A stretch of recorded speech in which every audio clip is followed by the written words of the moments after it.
explore cybersecurity. Guiding you through online threats, we'll aid you in understanding safety protocols and trends. Meet our gurus, Bryan from Exact IT, Reginald from Arc Solvers, and Randy from Tech Rescue. Together, we'll delve into current events and hot cybersecurity topics, helping you comprehend their impact. Stay informed, stay secure. Security Squawk, the business of cybersecurity. Buckle up, let's dive in.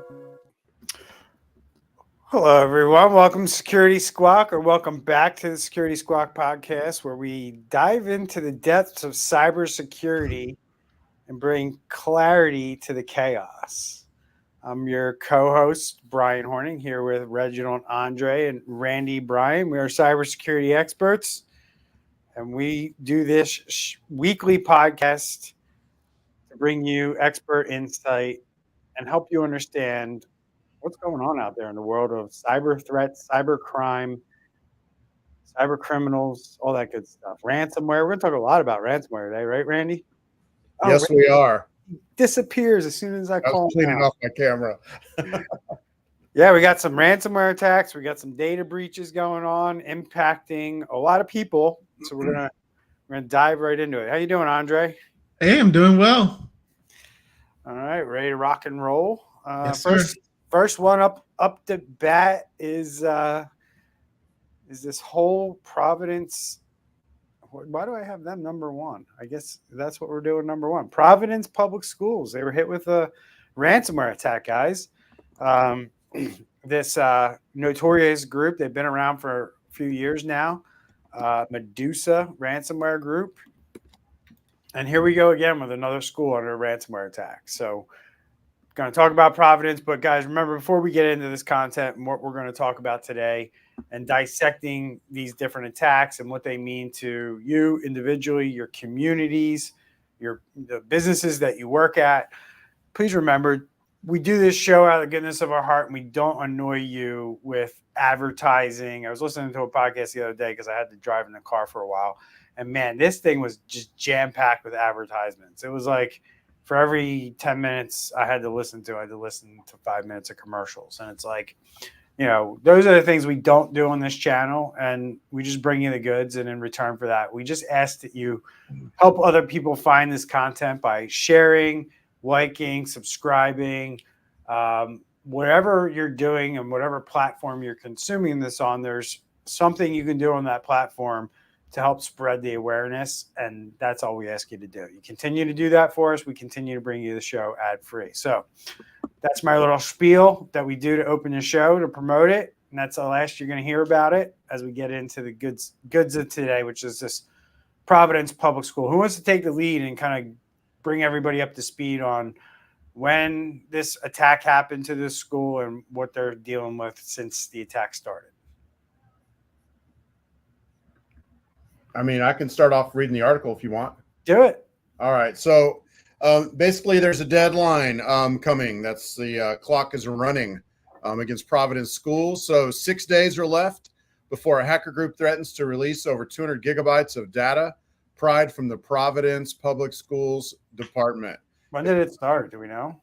If the struggling school district doesn't pay $1 million ransom. So it looks like the hacker group Medusa is taking credit for the breach, which appears to include all kinds of information we'll talk about in a minute, and identifying information as of January 2024. So it looks like they've been in there for a minute if the data is as of January 2024. So they're going to dump the data, 200 gigabytes of it, if they don't get $1 million ransom.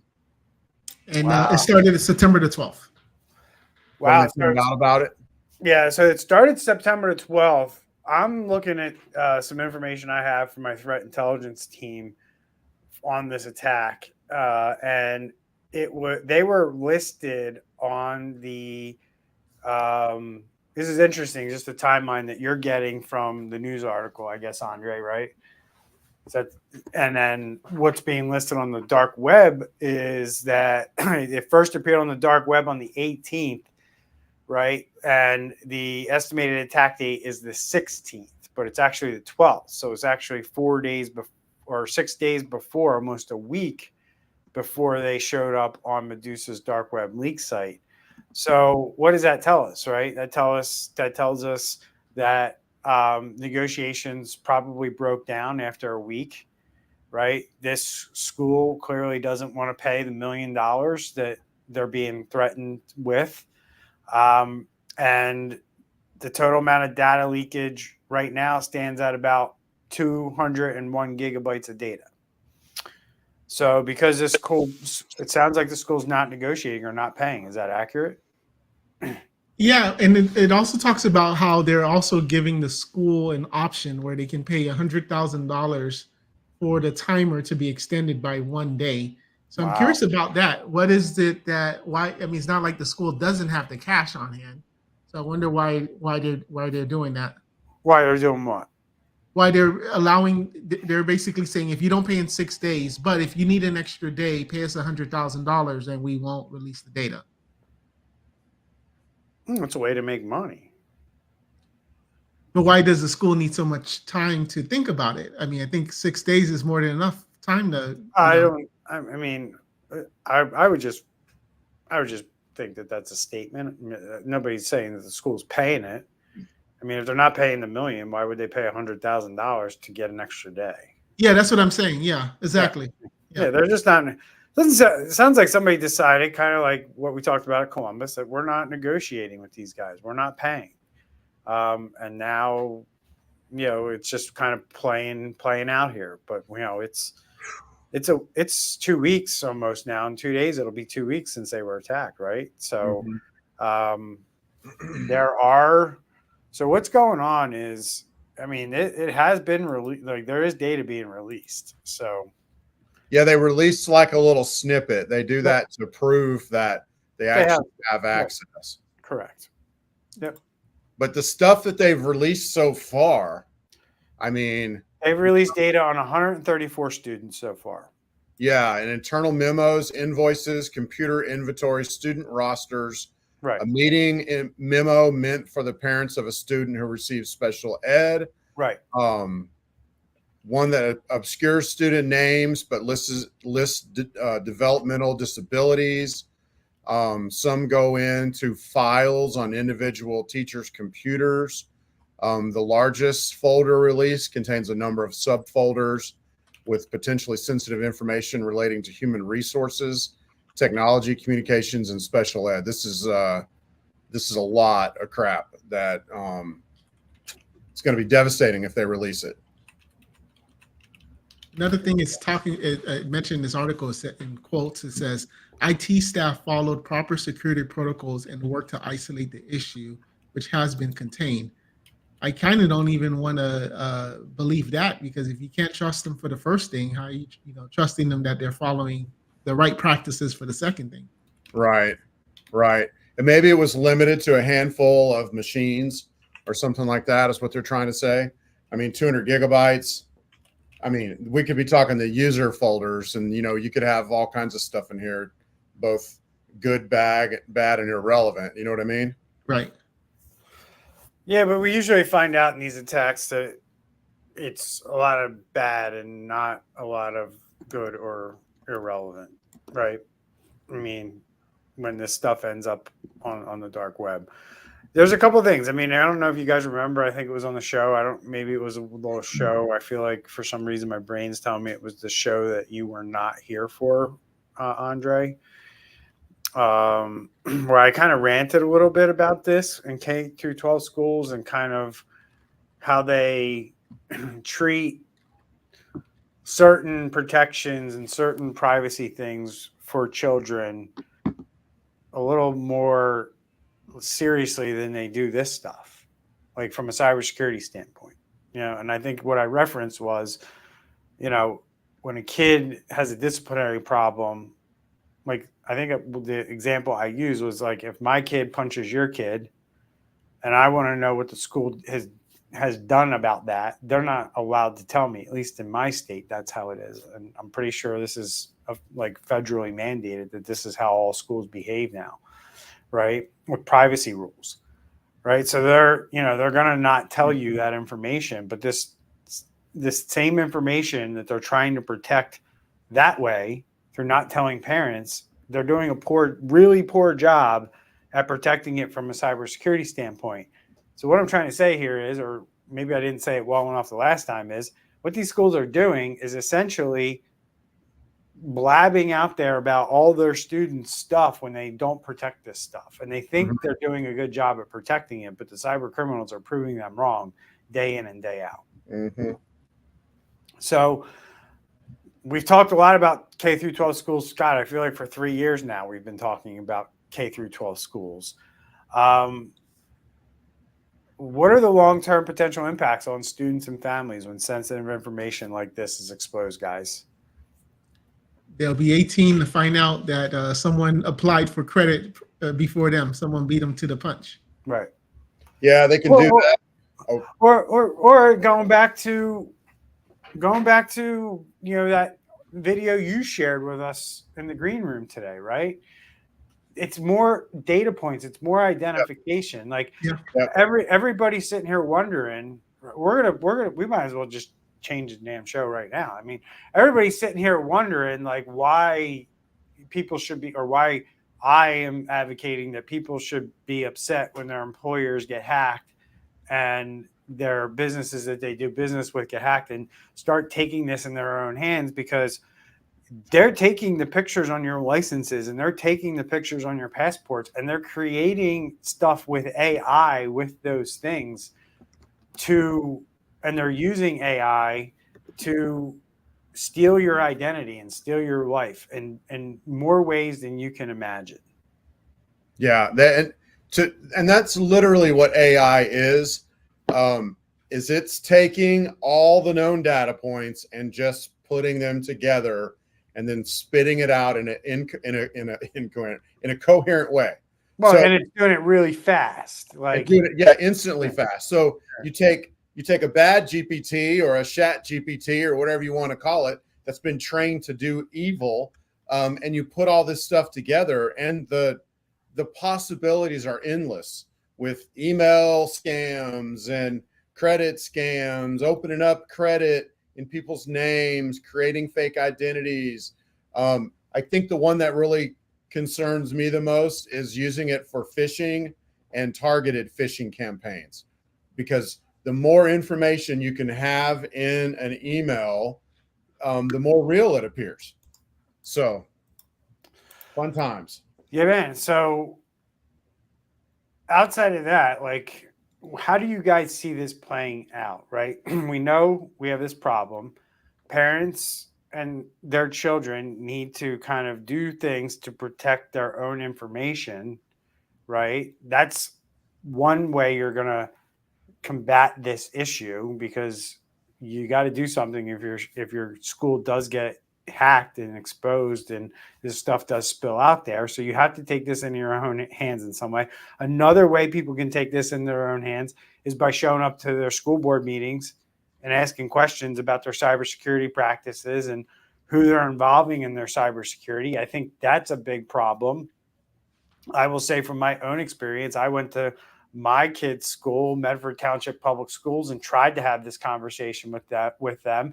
And they were basically like, oh, we have really good cybersecurity protections, right? Well, guess what? One of their IT people was arrested last week for child porn. Yikes. So that gives me no confidence in what's going on in my kid's school district. Right. Okay.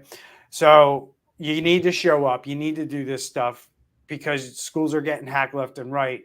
And the only people that are going to make the schools do it right is the BOE. So you need to hold the BOE accountable to cybersecurity and data protection. Well, end of story, right? Yes. And there's also kind of another angle to look at here, is that there's $1 million ransom on the table. And, we don't like giving money to criminals, but how much is this school district going to be on the hook for if that data gets released and then the school district gets sued? And somebody probably ought to mention that. Somebody's lawyer ought to mention that to the insurance company.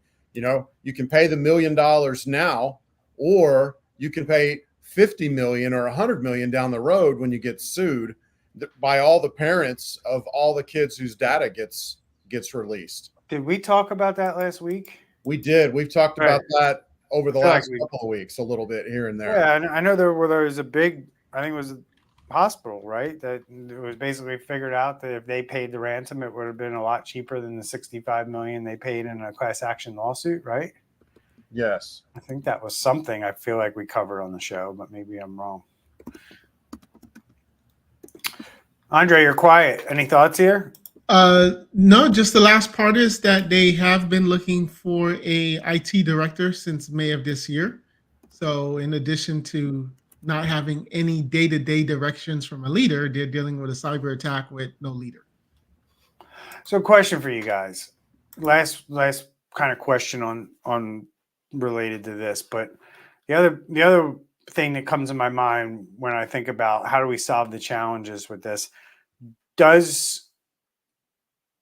do you guys feel like the federal and state governments need to step in here and provide some support in terms of giving funds to districts so they can shore up their defenses? Or do you think that this is something the districts need to solve on their own within their own means? I mean, relatively speaking, it's not expensive. I agree with you. Yeah, I don't know. Fun, dude. Yeah. I don't know. I just feel that if you start getting federal money to pay for this stuff or to fund it, right, funding eventually is going to run out. So you may have a good 1 year of some good tools and things running, and then someone's going to have to make a decision to say, well, we can't renew this license or we can't, continue this service, because it's like kind of giving your kid your grown adult or your young adult money each time. Like at some point they got to be able to fend for themselves and just be able to survive. For me, it just still goes back to the insurance companies need to stop bailing them out, and because there's definitely some type of misinformation being put on those applications, and if the insurance company starts bailing them out and they're paying out of pocket and they're getting sued and losing their jobs, then probably finally something can happen. Oh, good, Randy? All right, you're muted. All right, so we're going to move along. That was a good discussion on what's going on with the K through 12 environment, which isn't good. And I almost think we could probably make a whole show out of trying to help that industry, that sector with what they should be doing, because for 3 years in a row, I feel like I've been talking about schools getting hit left and right. And, school superintendents, whoever's in charge, you got to figure this stuff out, because it's really getting kind of ridiculous on how much. I mean, after the Los Angeles attack, you would have figured everybody in America would have woke up, and they just haven't. So. Yep. All right, we'll go on to Kansas County because it's kind of related. So we'll move into that one next. Andre, you want to start reading that one? Yeah, give me 1 second. You skipped the article there. I didn't have it open yet. It's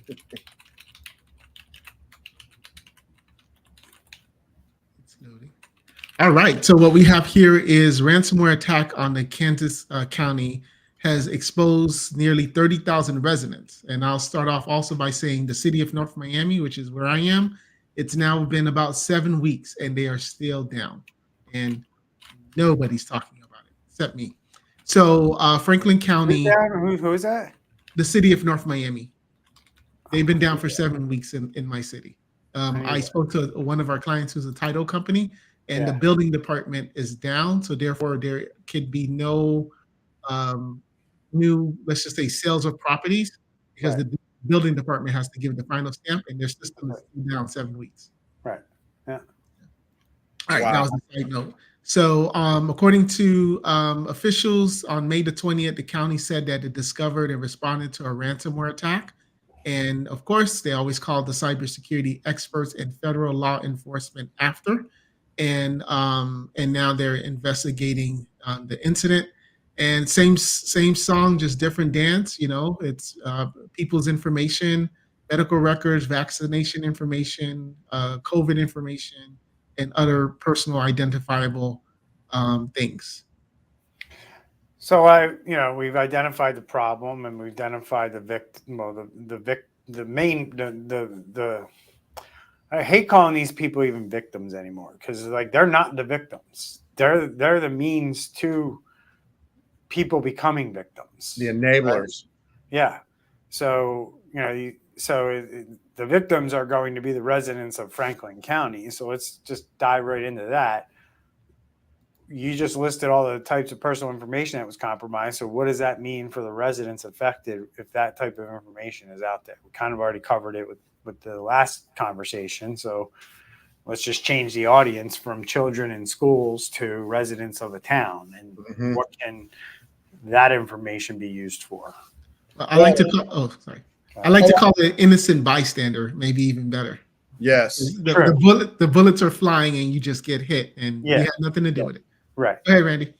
Well, I was just going to say, like, it's not even just the previous leak we talked about. It's the 200 million person leak from, a month ago, and T-Mobile getting leaked, and Verizon getting a leak, and, AT&T, and all that stuff coming together. You take that with this information they have now, let the bad GPT collate it together, and it's just more risk for people to get scammed or businesses to get ransomware or breached. And here in the city of North Miami, what's happening now is because people pay the water bill to the city, and residents are getting phishing emails acting as if they're the city to now pay the water bill, and they're getting defrauded. And they've done a horrible job in even telling people this. They've only listed it on their website. Yeah, and then just, the phishing emails are going to come in, and, they're going to figure out ways to take this information and use it to commit identity fraud and identity theft and steal things in different ways. And they're very good at creating fake documents using your stuff. So, because it's all over the dark web, so it's very easy for them to do. So anything else you guys want to add on this one? It's very similar to schools, public entity being attacked. They hold a lot of similar information, really sensitive information, right? You need to prove who you are to do things in this country when it comes to doing things in your municipal government, buy houses, register for things. And when you want to register for school, you have to give up a lot of information. And when you go there, you have to give up a lot of information. And your kid starts to develop. That's one of the first places where a record file starts to be developed for your child, right? And all these things are being hacked left and right? And you got to hold your lawmakers and your elected officials accountable to cybersecurity moving forward. So let's move right along, guys. We got MoneyGram. I want to talk about MoneyGram next. MoneyGram. What's that? MoneyGram has announced, or it's been reported, that there's a significant cybersecurity event that has disrupted one of the world's leading money transfer services, guys. MoneyGram is the giant in global remittance market, right? Meaning payments, people using it to pay for things. Experienced what they described a quote unquote cybersecurity issue.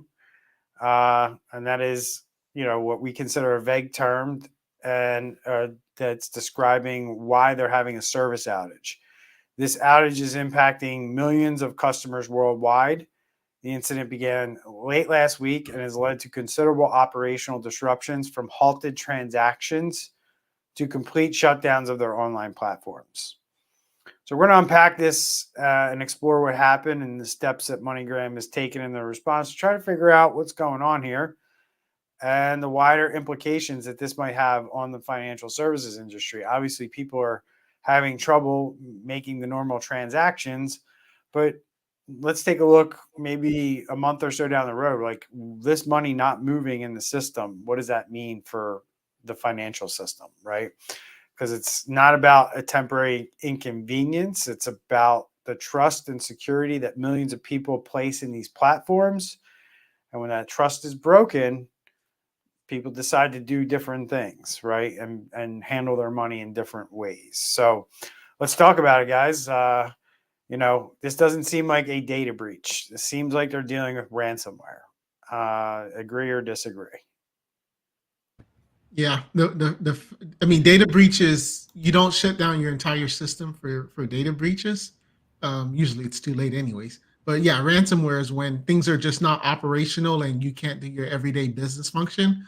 That's a telltale sign of MoneyGram. And in the green room, Brian and I were talking about, we haven't heard of the word MoneyGram in so long because now you just Zelle things, but internationally, if you have someone in the Caribbean or Central America, South You guys America. use Zelle in Florida because the rest of the world uses Venmo. Oh yeah, where's Zelle? Where's Zelle? MoneyGram's been around a long time, so I mean they're like grandpa. Western Union, I think, was the original, right? Right. So yeah, I mean it's they're dealing with. I mean, again, that they have service outages, right? And typically with data breach type situations, you're not talking about service outages. Something, some portion or some office or some area of their network and their company is having a problem, right? And because they dubbed it a cybersecurity issue, we know it's not like a software update or something that caused the problem, an IT issue. Yeah. Oh, go ahead. No, I said, which we do see, right? We do see companies come out and say we're dealing with an IT issue, and they're really dealing with a cyber attack. Right. Well, so they started on the 21st, which I guess was Saturday, saying that it was a network outage. Mm-hmm. And then on the 23rd, which would have been yesterday, they said that it's a cybersecurity issue. And I'm on their X account. And just looking at how the comments have gone from, thanks for letting us know, to people basically just begging for their money, because this is how they transfer money around with family members and stuff like that. So now we're looking at, 3-ish days plus into this, and it's going to have a serious impact if it hasn't already. Yep. So we'll keep everybody updated on who's behind this, what's going on. But, does this, in your mind, does this force people to look at alternative payment things like Bitcoin and stuff like that? Like, I mean, time is money. You got to send your money, transfer some money out. You got to go to another service. It always does, man. People will look for an alternative, whether it's a payroll provider or MoneyGram or whatever. They're going to look for an alternative. So hopefully data gets out on this. I mean, I don't know what kind of money is typically moved through MoneyGram these days. So it's interesting, to see if there's like a particular industry that's impacted by this more than others. Like if one industry uses it to pay like workers or something like that, and they just can't make these payments, and how this all plays out. So this company is going to have a lot of angry people in their X account. I can tell you that. I think the thing with MoneyGram is not so much the size, but the ubiquitousness. Is it a word? They're just basically in almost every single country. So it's a way where, they may not have Venmo in, outer Mongolia or whatever.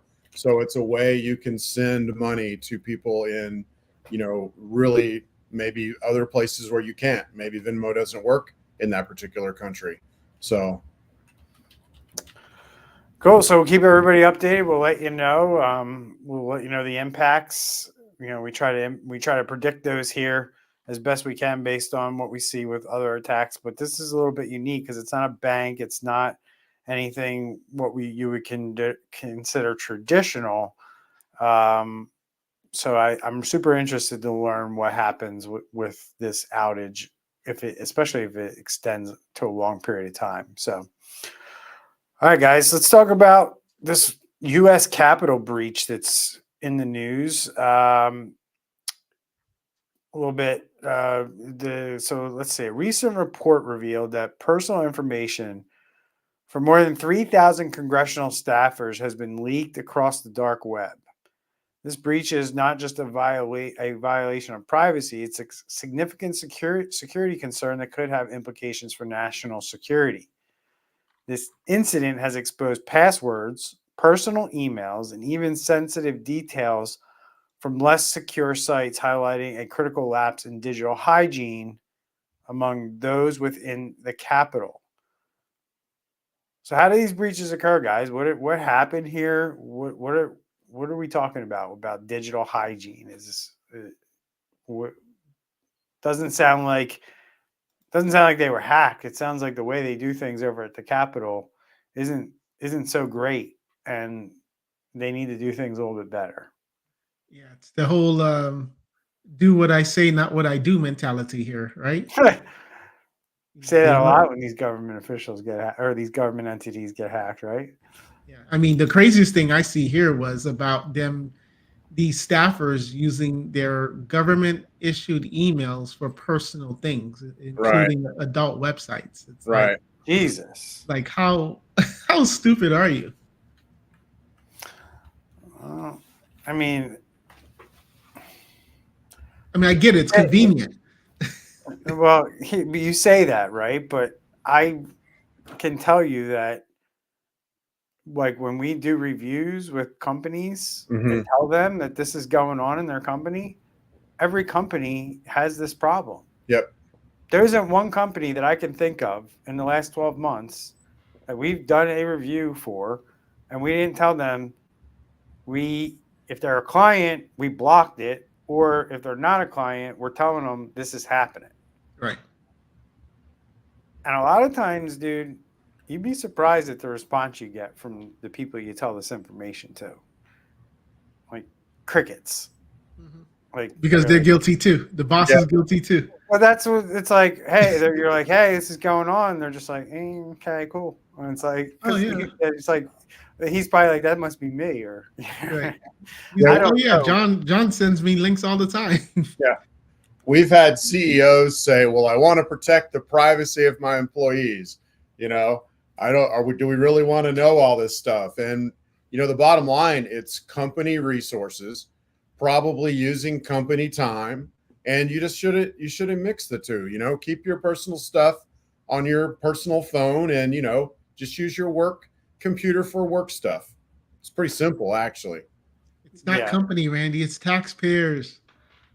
So let's talk about the bigger thing that I talked about here, and national security. How can something like this impact national security? Blackmail. That's one way.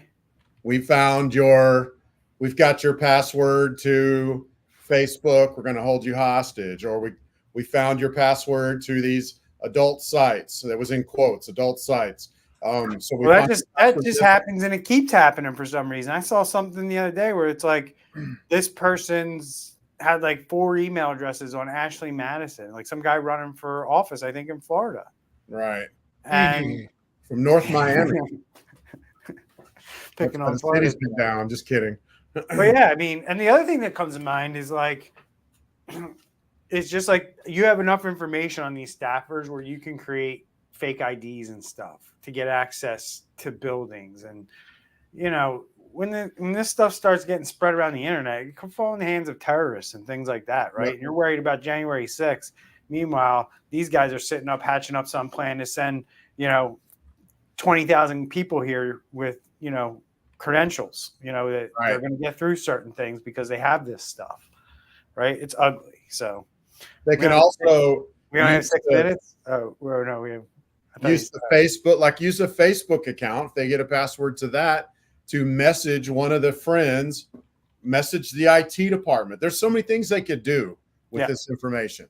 Yeah. But then phishing too. Oh yeah. Because now that you know your staffer is going on Ashley Madison, and now you create a fake phishing email to him and get him to log into a 365 account or something. All right, so we got one article left. Do we want to talk about this MC2 data breach, or do you want me to play the video with the AI? I like the video with AI. All right. I got to figure out how to do this then. Give me 1 second. I got to close some stuff. It just make sure you do the check mark for audio. Intro the video. Intro this. Oh, yeah. You guys intro this, and then I'll get it up. Right. So what we have here is in South Florida. We have a guy who is looking to purchase a property, and we're going to now hear a new story of how he almost got scammed with like roughly $53,000 to purchase this land by using AI.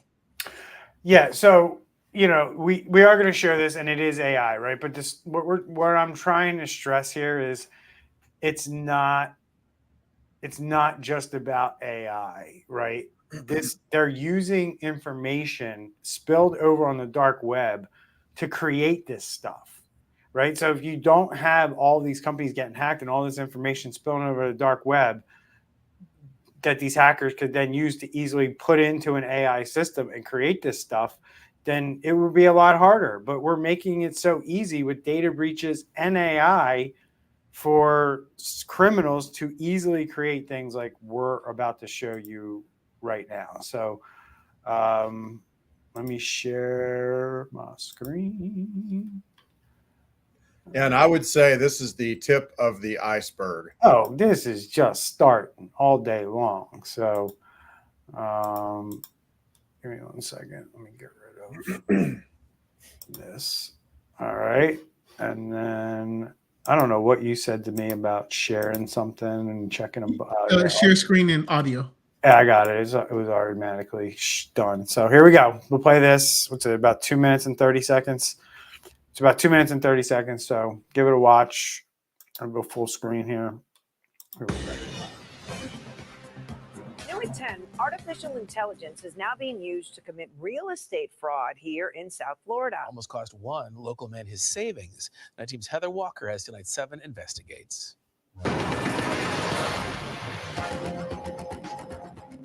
UD Levy decided at 19 years of age he wanted to invest in real estate. I've been looking for a while now for an investment, kind of to put my money towards, maybe to develop in the future. And my dad came to me with this land. The land was this vacant lot in a neighborhood off of Dixie Highway in Hollandale Beach. His dad is a real estate broker. He learned about the property when someone reached out wanting to sell it. Selling, I would love you to sell my property. So that's fine. Let's get on a call. She said, I'm deaf. I can't hear. I have an issue, a problem. Let's text. I said, okay. He asked for 2 forms of identification to prove she was indeed the owner. When he looked up the property records, the IDs matched. Matches the address, matches the passport. He agreed to sell the land, listing it for $60,000. We offered them cash, $52,000, and they accepted it. So you thought you were winning? Exactly. The buyer said she lived out of state, so Florida Title and Trust, which was handling the closing, required a Zoom call to see the owner and make sure she wanted to sell. Just having a normal closing. Somebody wanted to buy a piece of land and we're here to make it happen. Hello? At first, the Zoom was going fine, but then something seemed off. That's a video, no? Lauren says the woman on the call looked like the pictures on the license and passport, but she wasn't acting normally. Margaret? They tried different commands. If you can hear us, can you raise your right hand, please? Lauren says they quickly realized it was an AI-generated image. I caught it, but that doesn't stop them from going to another realtor or another title company and trying it with somebody else. Both Miami-Dade PD and Broward County Sheriff's Office tell us this is the first time they've seen AI used in this type of.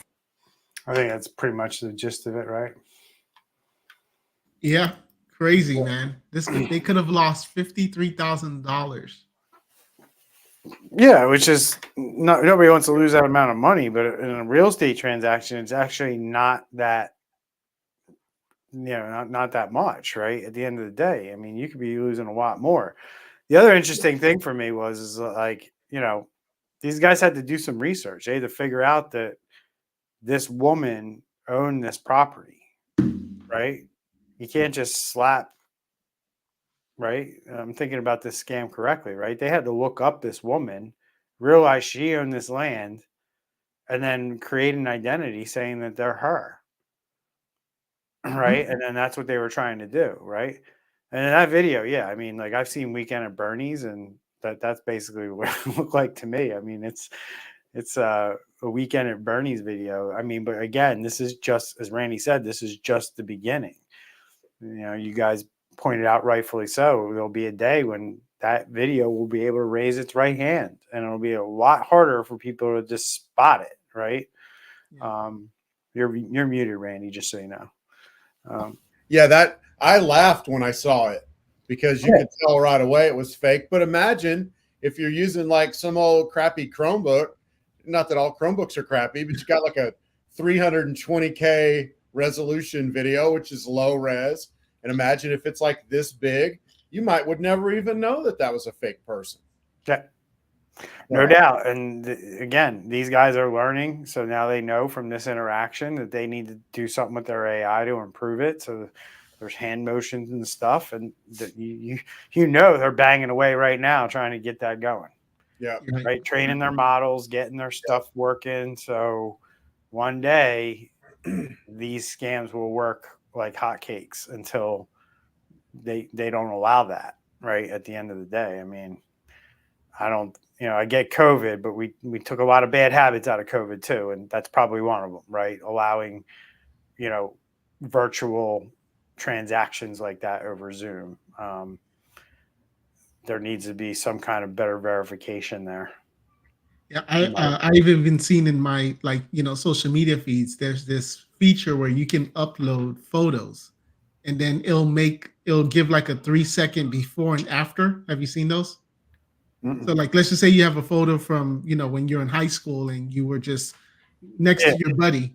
And then all of a sudden the picture moves and the face smiles and stuff like that. It's really cool. Oh, wow. Wow. Yeah. So we'll see where all this goes. It's very interesting. It's very, very interesting because I think that's the other side of it. I think now that I came here last year, kind of going into 2024 saying, this is going to be the year that people need to start focusing on like their information and what gets exposed in cyber attacks. And now I'm starting to see how this information is going to be used against people over the next 20 years. Mm-hmm. Yep. And that's it. They're just it's weird, dude. It's so weird how all this is playing out. Like, it's just weird to me that you needed the internet to go through this kind of evolution to where we had this major cybersecurity issue and all this information flooded over into this area of the internet. And now it's basically going to be used by criminals for a very long time. Mm-hmm. Like the stage is set. For sure. Doesn't make me feel good. Nope. So sorry, everybody. See you next week. Oh, raise your right hand. You did that on purpose? Raise your right hand from the purpose? I don't think Brian's real. Yeah. Yeah, we'll bring it to you. Though we'll keep you updated. We'll let you know how it goes. But that's where we are today. AI starting to be used against people and weaponized, based and the gunpowder is the data that has been being bled onto the dark web from companies over the last 5-7 years. And now it's going to be used against you in massive ways, unfortunately. Right. So be prepared. All right, boys. All right. Talk to you next week. See everyone later. We left with a dimmer. We got to keep our audience cheered up here. Is there hope? What? I said we left like so sad. Is there hope in this? Not right now. No one to the rescue. Not right now. I mean, I've been saying for like 20 years, everybody needs to have an offline like a hobby or something they could do just in case all the technology gets shut down. So learn how to farm, craft swords out of old pieces of car metal. I don't know, but do something. Live near a water source. That's what I say. All right. I guess I'll get my food dehydrator ready. Yeah. So, no. I mean, right now, honestly, Andre, no. I mean, businesses need to do a better job. And when I start seeing that, and I start seeing them protect things better, then I'll say things are better. But when people are just, foregoing security and data security in the name of growth and in the name of profits, we're in a bad spot. And that's the world we live in right now. Cybersecurity is still a choice for the majority of businesses and industries out there. And it's changing, but it's slowly changing. And there's a lot of reasons for that. Lobbyists, lack of understanding, there's all these reasons play into why this is taking forever to figure out. And we have our Capitol Hill staffers just fiddling around. Everybody. I mean, look, we decided not to talk about the Department of Justice report that came out that said the Department of Justice doesn't do things good enough either. Right. Like you have here, the Department of Justice Inspector General comes out with a report that says the Department of Justice is not doing data security and cybersecurity good enough. That's what I say on this show every week. Yep. Is that these businesses, these organizations don't do it good enough. Because if you understand a cybersecurity framework like I do, you understand companies are not meeting that at any level. They want to buy a tool, they want to buy CrowdStrike and say we're doing cybersecurity. We're that's cybersecurity. And they think that that's, you know, the enterprise cybersecurity they need. And it's just one tool. Right? You need different components to make a car, right? To complete a car. You don't just get tires and say go down the road, right? And that's kind of what they're doing. They're buying tires and thinking that they have a car. No, they have 4 tires. Keep going. So let's do it. All right. All right.